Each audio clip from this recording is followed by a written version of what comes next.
Olá pessoal, boa noite, tudo bem? Aqui é o professor Bruno e vamos dar continuidade em nosso curso de Delphi.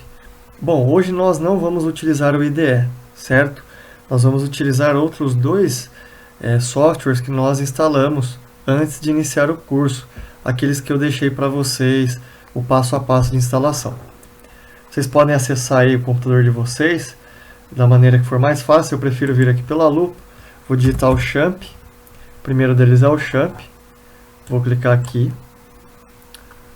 O que eu preciso? O XAMPP vai emular para mim um servidor de MySQL, certo? Então, o serviço do MySQL. Eu vou clicar aqui no Start. Olha só, ficou verde, quer dizer que ele conseguiu iniciar com sucesso. Está na porta 3306, muito bem. Eu posso fechar aqui, que ele fica ao lado do relógio, tá bom? Talvez, às vezes ele abre direto aqui do lado do relógio e nem mostra aquela telinha. Aí é só clicar aqui, ó, botão direito, MySQL e startar ele, tá bom? Ou parar, como vocês queiram. Tem que deixar ele verdinho aqui. Muito bem. Outro software que nós vamos utilizar é o AgeSQL. Então vou digitar Age aqui, vou abrir ele. Bom, muito bem. Eu prefiro que vocês façam conforme os passos de instalação, tá? Então o nome da sessão vai ficar localhost, que vocês já definiram aqui na primeira vez, olha, sessão na pasta raiz. Aí vocês criam como localhost. Ele tem que estar com o usuário root, que é o usuário padrão do XAMPP, e a porta 3306 que eu já mostrei ali no XAMPP para vocês. Com essas configurações, clicou em abrir, ele abre aqui a telinha para a gente do Age, que ele é um client para a gente digitar e gerenciar aí um banco de dados MySQL ou MariaDB, tá bom? Olha só, aqui do lado esquerdo eu tenho vários itens que são alguns bancos de dados que já vêm pré-definidos no XAMPP e alguns que eu já porventura tenho criado, tá? Olha só, o que nós vamos fazer? Aqui eu tenho uma folhinha, uma tabelinha com o símbolo de mais. Se eu parar aqui, ó, abre uma nova aba de consulta em branco. Eu vou clicar nela e vou abrir aqui um local de consulta. O que é isso? É o local onde eu vou digitar o código para poder criar minha base de dados e a minha tabela, tá bom? Então, para não deixar essa aula muito extensa, eu já vou colar aqui a codificação desse banco que nós vamos utilizar. Peço que vocês façam igual a minha, tá bom? Só um momento que eu já vou colar aqui. Olha só, vocês podem clicar aqui e baixar ou subir, tá? Para deixar do tamanho que vocês queiram aí essa parte de consulta. Bom, pessoal, olha só, daqui a pouco vocês podem pausar o vídeo para vocês digitarem aí no de vocês, tá bom? Novamente para que não fique muito extenso essa nossa videoaula. Olha só, primeiro eu vou explicar para vocês.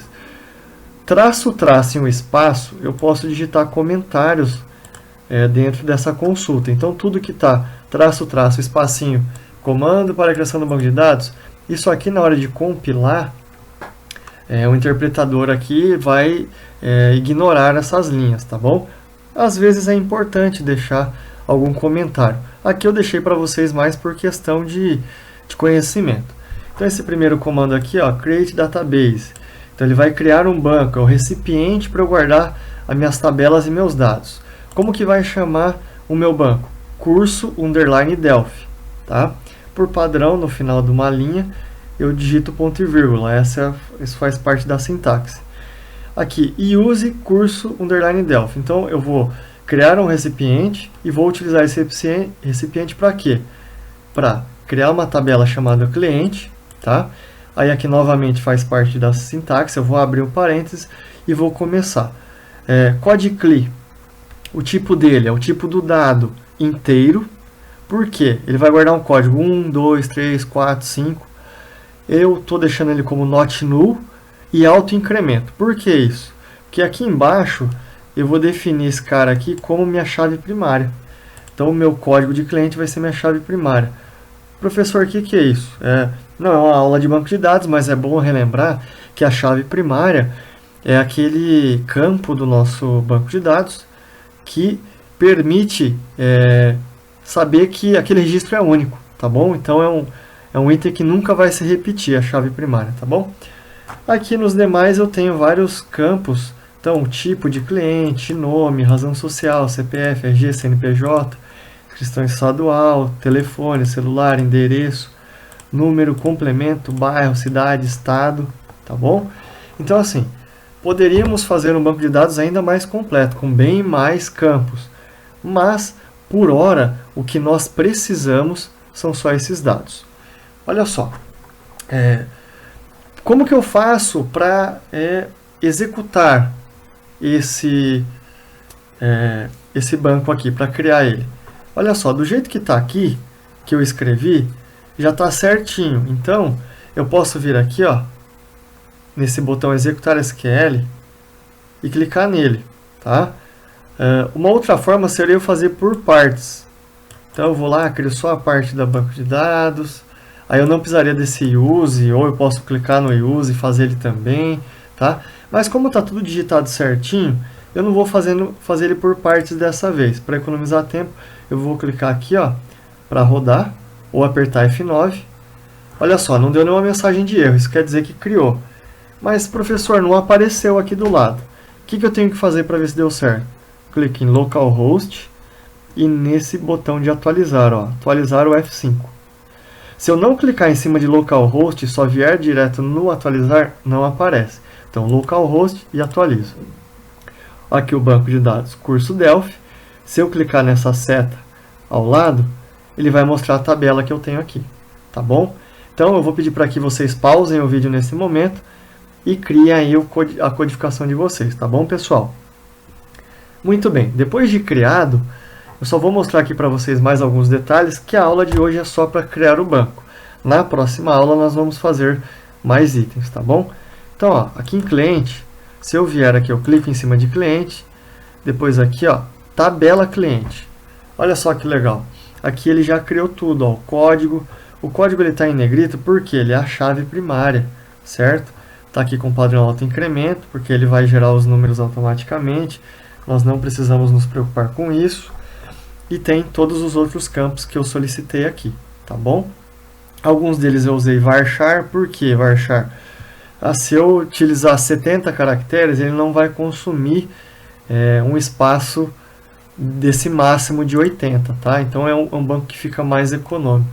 Mas isso a gente não precisa se preocupar a princípio, porque, como eu disse, não seria uma aula de banco, é só uma aula para criar o banco, tá bom, pessoal? Outro passo interessante. Eu posso salvar essa codificação que eu criei aqui. Como é que eu faço isso? Tá vendo aqui, ó, tem um asterisco?